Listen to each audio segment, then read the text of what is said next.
¿Cómo están? Bien. Bueno, ya aprovechamos a cambiar de posición ahí, gracias a Clark, que nos hizo mover un poquito y despertarnos, ¿no? Seguimos en nuestro estudio en Hechos. Esta semana nos toca Hechos capítulo 13. Si quieren por ahí ir buscando. Pero al estudiar este pasaje me hacía acordar a mi niñez y mi adolescencia. Le voy a contar por qué. Y les pregunto, ¿alguno de ustedes tiene apodos? ¿En su familia ahí que se conozcan por un apodo? Daniel, ¿conocemos su apodo? Tita y la Rusita. Ahí está. La dejó pegado, ahí está. Todos tenemos, ¿no? Creo que la mayoría tiene apodo. Bueno, yo me acuerdo que mis hermanos todos tenemos apodo, nadie se salvaba en el barrio. Todo el que andaba a la vuelta ligaba algún apodo. Y bueno, nosotros no éramos muy buenos poniendo apodos, en el sentido de que estos apodos acudían a una parte que no era quizá la más linda de la persona, ¿no? Creo que nos pasa, y los uruguayos somos un poco así. Y bueno, capaz que se preguntarán qué tiene que ver esto de los apodos con el pasaje que vamos a ver hoy.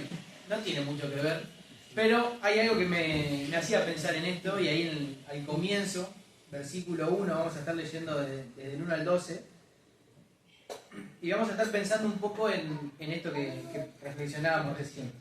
Dice, había entonces en la iglesia que estaba en Antioquía profetas y maestros. Bernabé, Simón, el que se llamaba Níger, Lucio de Cirene, Manaén, el que se había criado junto con Herodes, el tetrarca, y Saulo. Y ahí hacemos la primera pausa, y ahí se menciona la iglesia de Antioquía. Vamos a ver que en este mismo capítulo hay dos Antioquías que se mencionan. La que se menciona acá, la iglesia, es la Antioquía de Siria, y la que se menciona un poco más adelante va a ser la Antioquía de Pisidia, la que está en Asia Menor. Es una diferencia, es como decir La Paz acá, en Colonia, y La Paz en Canelones, una cosa así. Y justo calza que es medio parecido, porque una Antioquía, esta es la que se menciona al principio, la iglesia de Antioquía estaba en una Antioquía que era una ciudad, la tercera en el Imperio Romano, una ciudad muy importante desde entonces. La otra Antioquía que se menciona más adelante ya es una ciudad del interior, por así decirlo. Así que está esa iglesia de Antioquía, y se menciona allí, se presenta a los líderes y estos profetas y maestros. Se menciona a Bernabé, Simeón, Lucio, Manaén y Saulo. Y cuando leía estos nombres, me venía un poco la intriga de quiénes eran estas personas. Algunos lo conocemos y otros no tanto. Entonces pensaba un poco en quiénes eran. Y ahí en primer lugar se menciona a Bernabé. Y Bernabé creo que ya lo conocemos, ha aparecido varias veces en el capítulo varios capítulos de Hechos. Su nombre en realidad no era Bernabé, sino que era José. Si recuerdan, en el capítulo 4, versículo 36, se le cambia ese nombre, o se lo apoda como Bernabé. Ese apodo que le dan los apóstoles significa hijo de consolación. Ahora él pasó a llamarse Bernabé, y cuando aparece ahí el primer protagonista, me hacía pensar en eso, en los apodos. Ese primer apodo que le ponen es hijo de consolación. Si tan solo a nosotros se nos hubiesen ocurrido buenos apodos como esto. Recuerdo que en la iglesia en Mercedes había una hermana que no le gustaba para nada que usáramos apodos, ni que llamásemos a los demás con esos apodos diminutivos. Capaz que era porque no había ningún hijo de consolación, estaba el mono, el chico, el Galbondi, un montón de apodos más. Mejor no lo sigo nombrando. Y ahora entiendo por qué le molestaba, ¿no? Pero este no era el caso de Bernabé. A Bernabé se le habían puesto un buen apodo y le llamaron hijo de consolación. Y los hermanos habían visto en él algo que era distinto, ¿no? Habían visto una persona que era realmente como Dios manda. Y cómo Dios lo estaba usando y lo iba a seguir usando en lo que es el desarrollo de la iglesia, en el principio de la iglesia. Y estaba muy bien llamado ese hijo de consolación. Ahora este Bernabé, que antes era José, era levita, natural de Chipre, y ahora vamos a ver por qué hacemos esa conexión con Chipre. Fue uno de los primeros en recibir a Saulo, ¿se acuerdan? Cuando todavía había muchos hermanos que desconfiaban de él y tenían por qué hacerlo. Bernabé es el que lo recibe, el que lo instruye un poco en los caminos del Señor y le da ese hincapié para poder avanzar con las demás iglesias. Ahora, también lo vemos a Bernabé cuando en la iglesia de Jerusalén se menciona que se enteraron de lo que estaba pasando en Antioquía y lo envían ahí a Bernabé justamente, a ver qué es lo que estaba pasando, y Bernabé llega y se encuentra con todo lo que estaba sucediendo y se alegra realmente de lo que estaba pasando. Y me llama la atención eso, ¿no? Que al comenzar este capítulo vamos a ver que a Bernabé se lo va a enviar junto a Saulo, quien era que él mismo había instruido en el camino del Señor, quien lo había recibido, ahora lo estaban enviando junto a él para poder comenzar ese primer viaje misionero. Pero otro detalle es que Lucas lo describe en Hechos 11:24 como un varón, un hombre lleno del Espíritu Santo y de fe. Así que tenemos ahí al primer líder que se menciona de la iglesia de Antioquía, realmente un ejemplo a seguir. Y la segunda persona que se menciona dice Simeón, que Lucas solamente dice de él que se llamaba o lo llamaban Níger. Si van a la NTV van a ver que ese Níger era el negro. Es un apodo que nosotros sí usaríamos, así que cuando decimos ese es un apodo bíblico. Y Simeón es un nombre judío, capaz que él había nacido ahí en la zona. ¿Cómo? Simón, perdón. Simón, estoy con Simeón hace rato. Simón era un hombre ahí judío y tenía esa descripción, ¿no? Le decían Níger, quizás eso venía de su descendencia, capaz que era de descendencia africana, era de piel oscura, no sabemos bien cuál era la situación, pero sí nos deja ver que esa iglesia era una iglesia que era variada, ¿no? Había líderes de toda clase y lo vamos a seguir viendo. Porque el tercero que se menciona ahí dice Lucio de Cirene, una ciudad al norte de África.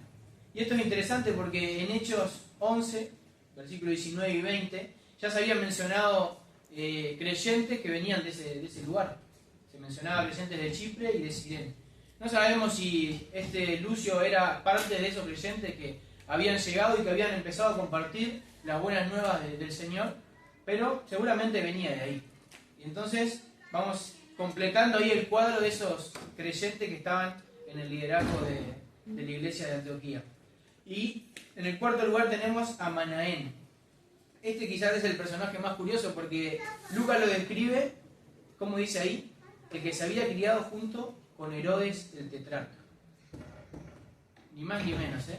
Ese Herodes era Herodes Antipas, no era el Herodes que se menciona en el capítulo anterior, que después expiró, sino que era otro Herodes. Pero dice que Manaén se había criado con este Herodes, ¿no? Seguramente estaba cercano a lo que era la corte, a todos los privilegios que tenía Herodes.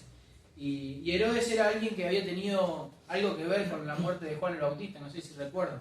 ¿Y qué contraste se marca con este Manaén? No sabemos cómo él había llegado a ser profeta y maestro dentro de una iglesia cristiana, no sabemos cómo se convirtió, cómo llegó a los caminos del Señor, pero a pesar de haberse criado en este contexto de varios privilegios, el Señor lo estaba usando. Y lo estaba usando en una posición más de servicio, más de palabra, de misión, en vez de todo lo otro que implica estar criado quizás en el palacio.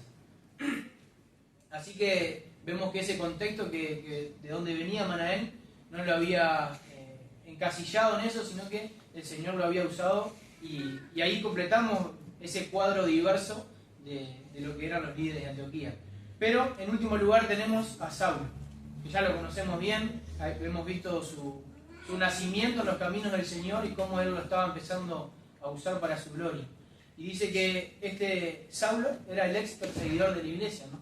Y qué ironía que Saulo en su momento había querido destruir el nombre de Cristo y ahora estaba por empezar a proclamar el nombre de Cristo a todas las personas que lo rodeaban. Y si recordamos bien en Hechos 9, cuando Saulo tiene ese encuentro con el Señor, más adelante Dios le indica y dice, hablando de Saulo, instrumento escogido me este para llevar mi nombre. Y ahí es donde se empieza a comenzar ese instrumento escogido, donde Saulo va a tener que sufrir grandes cosas por predicar el nombre de Cristo. Y va a tener que vivir en carne propia lo que él en su momento había hecho, pero con gozo y poder alegre de poder servir al Señor, ¿no?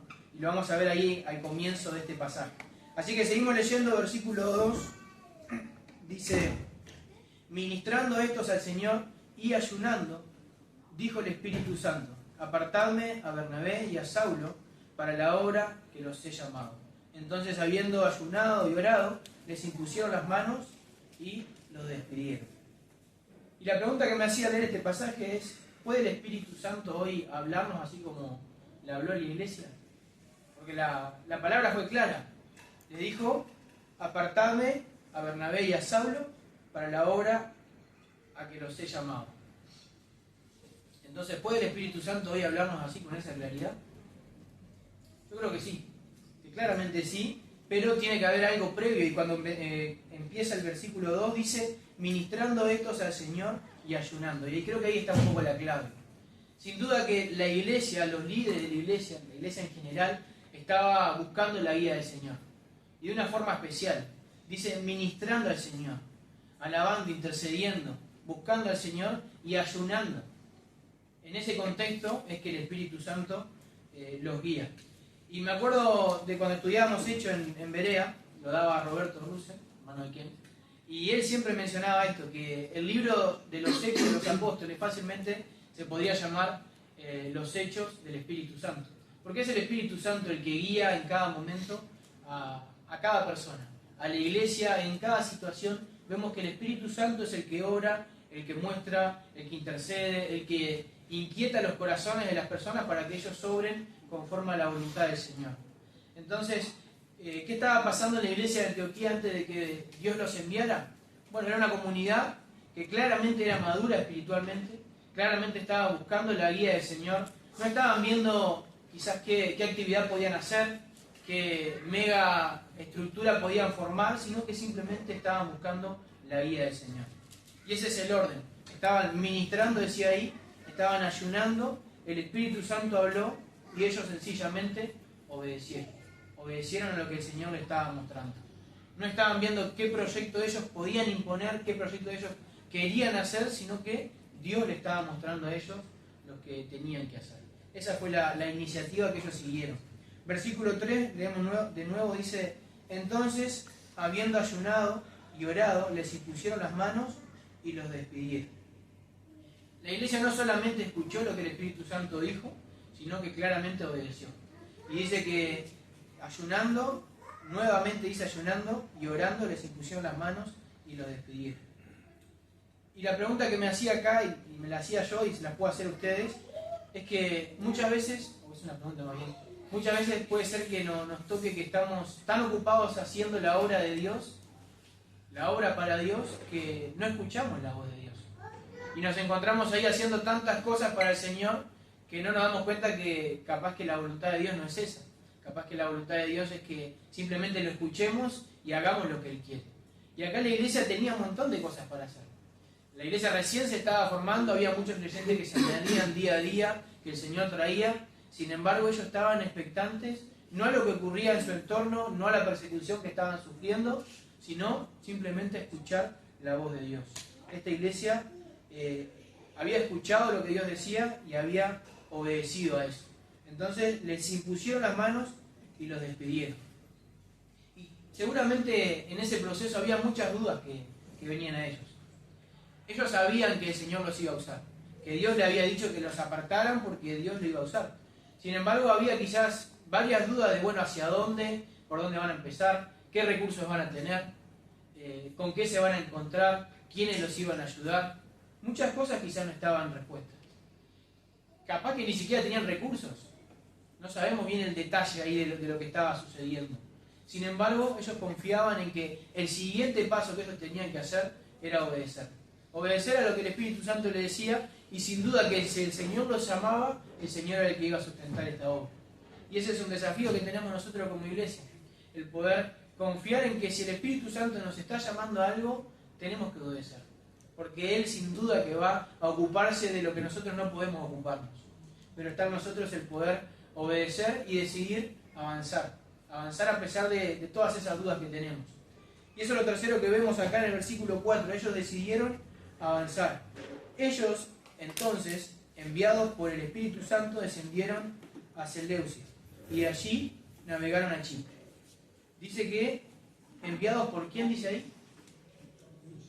Por el Espíritu Santo. La iglesia había escuchado el Espíritu Santo de ellos, habían confirmado el llamado de parte de Dios, pero el que los enviaba no era la iglesia, sino que era el Espíritu Santo. Ellos, enviados por el Espíritu Santo, habían decidido obedecer.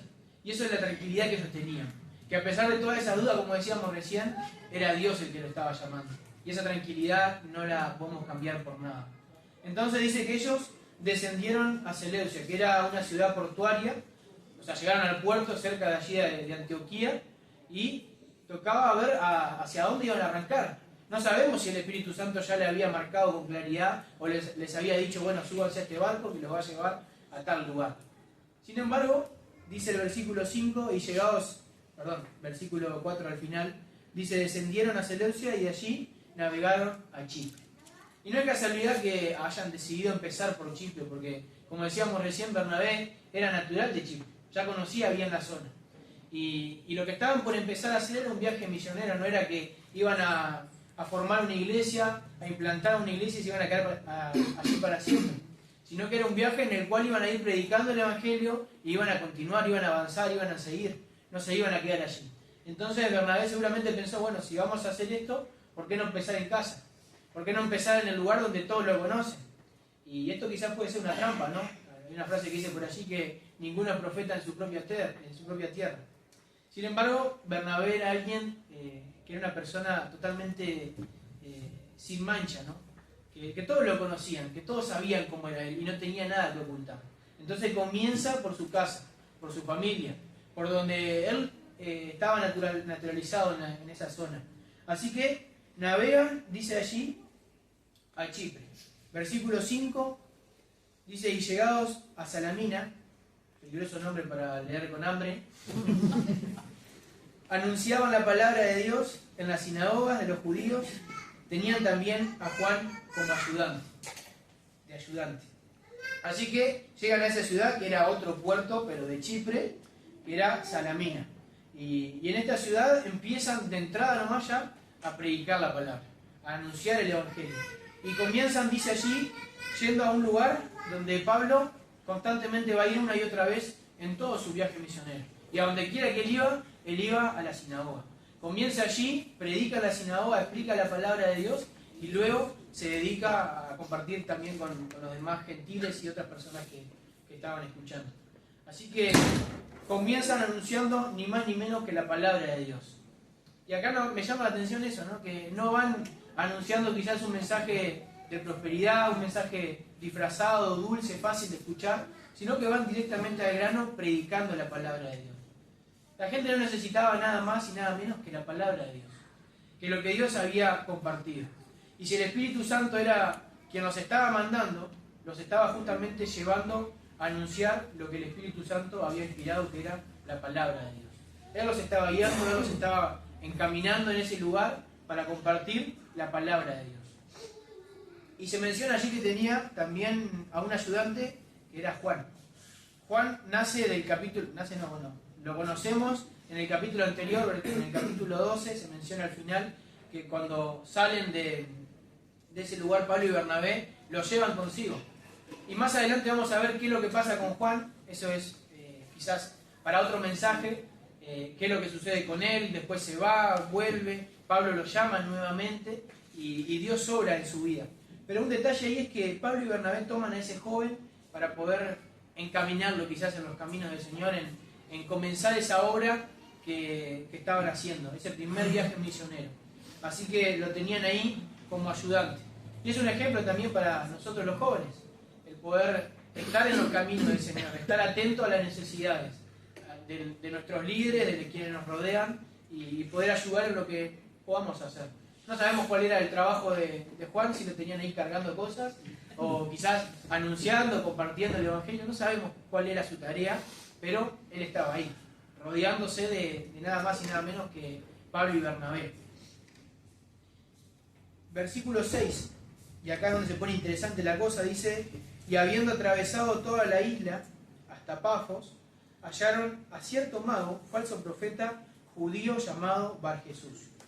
Y dice ahí, comienza el versículo diciendo atravesando toda la isla, es decir, de Salamina a Pafos. Y acá no lleva nada más que una frase, el decirlo, ¿no? Atravesaron toda la isla. Sin embargo, ese camino era de 180 a 200 kilómetros más o menos, llevaba casi una semana de viaje. Y ellos habían atravesado toda la isla y seguían avanzando. Habían pasado de Salamina hasta llegar a Pafos. Y es impresionante lo que Dios está haciendo en su vida, ¿no? Habían atravesado toda la isla caminando, no sabemos cómo era el camino, quizás obviamente iban parando en diferentes lugares para anunciar el Evangelio a todos los que encontraban en el camino hasta llegar a Pafos. Y allí en Pafos se encuentran a cierto mago, describe Lucas, ¿no? Esa palabra cierto mago me llama la atención y me hace pensar que capaz que era un mago verdadero, un mago de Temu, podemos decir, ¿no? Y dice que no solamente era cierto mago, sino que era falso profeta. Y para colmo era judío y llamado Bar Jesús. Esto significa hijo de Jesús. Y si seguimos leyendo, dice el versículo 7, que estaba con el procónsul Sergio Paulo, varón prudente. Este, llamando a Bernabé y a Saulo, deseaba oír la palabra de Dios. Y acá entra otra persona en la historia y dice que estaba con el procónsul Sergio Paulo, un procónsul romano, responsable de una provincia entera que respondía ante el Senado romano, una persona realmente importante en esa isla, ¿no? Que estaba a cargo de muchas personas y que era varón prudente, varón inteligente. Y si era inteligente, claramente, entonces deseaba escuchar la palabra de Dios. Dice que llamando a Bernabé y a Saulo, deseaba oír la palabra de Dios. Un hombre inteligente considera la palabra de Dios. Y era el caso de este hombre. Por más inteligencia que tenía, por más sabiduría que tenía este hombre, por más puesto político que tenía, él no se podía salvar a sí mismo. Y al ver que venía Pablo y Bernabé, dice que deseaba oír la palabra de Dios. Pero, versículo 8, de nuevo aparece este mago, dice, pero le resistía Elimas, el mago, pues así se traduce su nombre, procurando apartar de la fe al procónsul. Y algo que me llama la atención es que siempre que se quiere predicar la palabra de Dios, siempre que alguien quiere escuchar la palabra de Dios, siempre hay oposición. Y esto lo vemos en todos los casos, hasta hoy en día, ¿no? Cuando tenemos las campañas evangelísticas, siempre pasa algo. Siempre hay alguien que se está metiendo, siempre hay algo que sucede, siempre el enemigo está ahí, tratando de impedir que los demás escuchen. Versículo 8 al final dice, procurando apartar de la fe al procónsul. Vemos que este mago no era ningún tonto. Y seguramente era un instrumento de Satanás para desviar al procónsul de escuchar el Evangelio. Y sabía perfectamente lo que estaba haciendo. Por más que se disfrazaba quizás de hijo de Jesús, estaba claramente atentando contra el Evangelio. Versículos 9 y 10 dice, entonces Saulo, que también es Pablo, lleno del Espíritu Santo, fijando en él los ojos, dijo, oh lleno de todo engaño y de toda maldad, hijo del diablo, enemigo de toda justicia, ¿no cesarás de trastornar los caminos rectos del Señor? Y vemos que Pablo no titubea acá, ¿no? Él va al grano y le dice hijo de Satanás. Lo describe como lleno de todo engaño y de toda maldad. Ese quizás Bar Jesús, que se llamaba hijo de Jesús, disfrazado quizás con una máscara de ser alguien que era profeta, un falso profeta, en realidad debajo de todo eso estaba ese hijo del diablo. Y aún hoy en día hay varias personas así, que se disfrazan como trayendo palabra de Dios y sin embargo, si escarbamos un poco, vemos que son hijos del diablo. Estas personas que Jesús dijo que cuando le llamen Señor, Señor, simplemente no lo va a conocer. Porque anuncian algo que no es real. Porque anuncian una palabra que está torcida y que no proviene del Señor. Entonces, Pablo le dice hijo del diablo. Y no solamente eso, sino que le trae juicio y le dice, versículo 11, ahora pues, he aquí la mano del Señor está contra ti. Y serás ciego y no verás el sol por algún tiempo. E inmediatamente cayeron sobre él oscuridad y tiniebla, y andando alrededor buscaba a quien le condujese de la mano. Acá no solo Pablo le llama la atención, sino que le pone un juicio de parte del Señor. Porque recordemos que dice que Pablo estaba lleno del Espíritu Santo. Por lo tanto, este juicio que va a venir no viene solamente de Pablo, sino que viene del Espíritu Santo. Y me llama la atención que ese juicio es el mismo juicio que había venido sobre Pablo. Porque si recuerdan, cuando Saulo tiene ese encuentro con el Señor, ve un gran resplandor que lo deja ciego. Cuando él cae del caballo, lo deja ciego por un tiempo, hasta que realmente alguien le saca ahí esa ceguera que tenía. Pero ese tiempo que él estuvo ciego le sirvió para recapacitar, para pensar en lo que el Señor le había dicho. Y quizás este juicio que venía contra este mago le iba a servir para lo mismo. Quizás todo esto que estaba sucediendo iba a desencadenar en la salvación de este mago. No sabemos qué es lo que pasaba. Sin embargo, vemos que el juicio era el mismo. Y al final del versículo 11, en la segunda parte,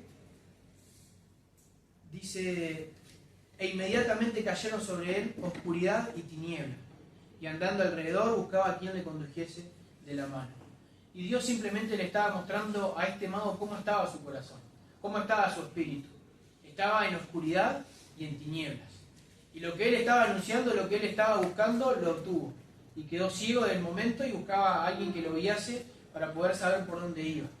Y acá vemos quizás el primer milagro de ese viaje misionero que estaban viviendo. Cómo Dios estaba obrando. Y cómo el Espíritu Santo no solamente los había enviado, no solamente los había guiado hasta ese lugar, sino que ahora estaba obrando milagrosamente a través de ellos. Y acá es donde viene el versículo 12. Dice: entonces el procónsul, viendo lo que había sucedido, creyó, maravillado de la doctrina del Señor. Dice que la inteligencia de este hombre, de este procónsul, fue volcado y terminó creyendo. Creyó. Y lo que me llama la atención es que a pesar de ese milagro que había vivido y que él estaba ahí presenciando todo eso, lo que lo había maravillado no eran los milagros, sino que dice la doctrina del Señor. Y podemos pensar, bueno, ¿cuántos milagros podemos ver en nuestra vida? Así físicamente, en el momento. Capaz que a alguno le toque verlo. Obviamente nuestra vida es un milagro, pero un milagro como este, capaz que van a haber uno o dos en su vida. De hecho, muchas personas habían visto a Jesús hacer milagros. Lo vimos en la cena hablando de este ciego que había sido sanado. Y muchos lo vieron y a pesar de haber visto ese milagro, no creyeron en el Señor. Siguieron su vida como estaba. Dijeron: qué impresionante, pero quedó ahí. Entonces, los milagros pueden maravillarnos, pueden hacer que nos llame la atención, sin embargo eso no puede convertir a ninguna persona. Y lo que había maravillado a este hombre no era el milagro, sino que era la doctrina del Señor. Esta fue lo que había maravillado a este señor. Y este fue quizás el primer trofeo que habían obtenido Bernabé y Pablo de ese primer viaje misionero. Pero ¿recuerdan todo lo que había pasado para que ellos lleguen a ese lugar, a Pafos? Lucas no nos cuenta qué es lo que pasó en ese camino de unos 180 o 200 kilómetros, de esa semana de caminar. No sabemos qué es lo que había pasado, pero seguramente iban avanzando, iban parando, iban predicando el Evangelio, iban continuando. Y esto nos permite sacar una observación de este pasaje. Y el ministerio no fue solamente el resultado, lo que pasó allí, de que un procónsul se convierta al Señor. El resultado fue también todos los días pasados que ellos tuvieron que caminar, quizás pasando sed, pasando hambre, no sabemos cómo habían vivido, pero habían continuado, habían perseverado y habían llegado hasta el punto de llegar a Pafos y poder predicar el Evangelio. El milagro de Pafos ocupa simplemente un párrafo, pero todo lo que pasó previo es algo que tenían que atravesar Pablo y Bernabé. Dice que ellos recorrieron toda la isla. Y me llama la atención el pasaje, la frase que se usa que dice habiendo atravesado. Era necesario que ellos atravesasen toda la isla, haber pasado todo eso para poder llegar a Pafos y predicar el Evangelio a este procónsul. A veces nosotros vemos los resultados instantáneos, ¿no? Y más hoy en día que buscamos resultados que sean ya, en el momento. Y vemos esos resultados y decimos: qué impresionante. Pero muchas veces ignoramos todos los kilómetros atrás que hay y todo lo que Dios obra en esas personas. Pablo y Bernabé no cayeron en un avión, en un helicóptero, ahí en Pafos y predicaron el Evangelio a este procónsul. Habían caminado kilómetros. Dios les había hablado, Dios les había usado. Y ahí es cuando Dios lleva a cabo esa obra. Entonces, esta porción nos deja ese desafío de poder pensar en que la obra del Señor muchas veces es perseverancia, es constancia, es caminar, es atravesar momentos que no son cómodos. Es atravesar momentos que muchas veces nos implica salir de nuestra comodidad y predicar el Evangelio en donde sea que nos encontremos, con las personas que nos encontremos, sean procónsul, sean magos, sean una persona de un pueblo en el medio de la nada. Toda persona que nos encontremos merece escuchar la palabra de Dios. Y a esa obra no solamente había sido llamado Pablo y Bernabé, sino que la iglesia que estaba orando por ellos, intercediendo también. Entonces todos somos llamados a esta misma obra. Todos somos enviados. A todos nos pueden orar y mandar a predicar el Evangelio, en donde sea que estemos. A ellos les tocó salir a ese viaje misionero, a nosotros a veces nos toca quedarnos, pero predicar también con aquellos que nos rodean la palabra del Señor. Así que ese es un poco el pasaje que vimos hoy. Hasta acá vamos a llegar. Vamos a seguir la semana que viene avanzando en ese viaje. Se va a llegar a esa Antioquía de Pisidia.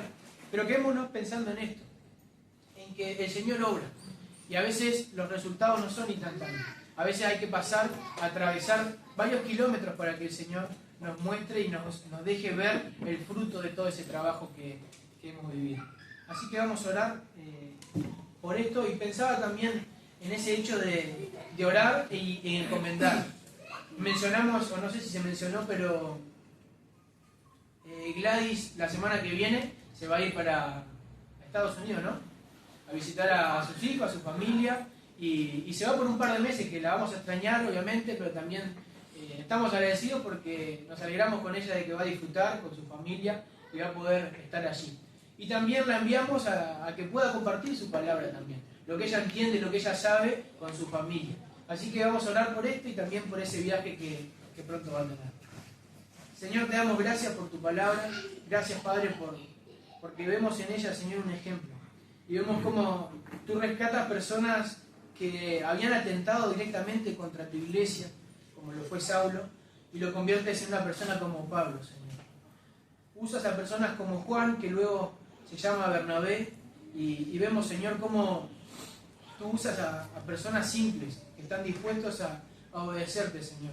Personas que muchas veces quizás no son los más capacitados, los más intelectuales, pero tú los usas, Señor. Y así como lo hacías en ese momento, lo haces también hoy con nosotros, Padre. Y queremos encomendarnos a ti, Señor, para que tú nos uses y nos ayudes, Señor, a compartir tu palabra con cualquier persona que nos rodee. Hoy pensamos en Gladys, que este miércoles viaja, Señor.